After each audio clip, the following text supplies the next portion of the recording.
நம்ம கோயம்புத்தூரில் அழகான மலைகளுக்கு நடுவில் அமைதியான ஒரு பெருமாள் கோவில் அமைஞ்சிருக்கிறத பற்றி நீங்கள் கேள்விப்பட்டிருக்கீங்க. இதுதான் நம்ம கோயம்புத்தூர் மாவட்டத்தில் அமைஞ்சிருக்கிற பாலமலை அரங்கநாதர் திருக்கோவில். கரெக்டாக எங்கே அமைஞ்சிருக்குதுன்னா நம்ம கோயம்புத்தூர் மாவட்டம் பெரியநாயக்கன் பாளையத்தில் தாங்க அமைஞ்சிருக்குது. இந்த கோவிலில் பக்தர்கள் அரங்கநாதர் தரிசிச்சுட்டு மேல்முடி ரங்கநாதர் தரிசிக்கிறதுக்கு மலை ஏறுவாங்க. புரட்டாசி மாத சனிக்கிழமைகளில் மட்டும்தான் மேல்முடிக்கு அனுமதிப்பாங்க. இங்கேருந்து இந்த மலைக்கு நீங்கள் ரோட்டில் போனீங்கன்னா உங்களுக்கு லக் இருந்தால் அனிமல் சைட்டிங் கண்டிப்பாக கிடைக்குங்க. அதை நீங்கள் பார்த்து கண்டுகளிக்கலாம். நிறைய பேர் இங்கே மான்களை தான் கூட்டமாக பார்த்துருக்காங்க. இந்த மலைக்கோவில் அமைஞ்சிருக்கிற ஃபாரஸ்ட்டில் யானை, கரடி, அப்புறம் கூட்டமான மான்களும் இருக்குது.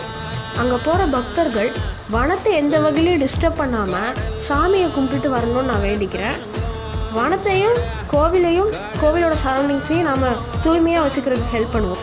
கோயம்புத்தூர் சரௌண்டிங்ஸ் வந்தீங்கன்னா மஸ்ட் விசிட் பண்ணி பாருங்கள். நன்றி.